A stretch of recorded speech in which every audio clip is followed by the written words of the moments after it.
అందరికీ కుమ్మరి కుల బంధువులకు అందరికీ నమస్కారం. నా పేరు సతీష్, సంగారెడ్డి జిల్లా కుమ్మరి సంఘం అధ్యక్షుడిని. కుమ్మరి కవయిత్రి మొల్లామంబ అంటే మాకు ఆరాధ్య దైవం లాంటి అమ్మవారు. అంటే మేము పూజిస్తాము. ఎందుకంటే రామాయణం కూడా ఆమెనే కవయిత్రి మొల్లనే రచయిత కాబట్టి మా కులంలో పుట్టినందుకు మేము చాలా ఆనందంగా ఉంటాము. దీని పట్ల మొన్న జరిగిన 2వ తారీఖు జరిగిన నాగార్జున సాగర్ ఆల్యా పట్టణంలో జరిగిన గద్య మొల్లమంబ గద్య ఏదైతే కులగొట్టడం జరిగిందో దాని గురించి బాధాకరంగా ఉంది. దాన్ని స్థానిక ఎమ్మెల్యే గారికి మేము విజ్ఞాపిస్తున్నాము.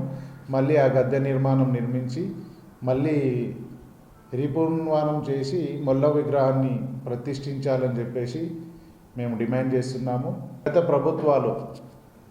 ప్రభుత్వాలు ఏ ప్రభుత్వాలు వచ్చినా మా కుమ్మరి గురించి సహకరించాయి. ఈ ప్రభుత్వం కూడా సహకరిస్తుంది. కానీ మాకు ఈ సడన్గా ఈ విషయం తెలిసి చాలా బాధాకరమైన విషయం తెలిసింది.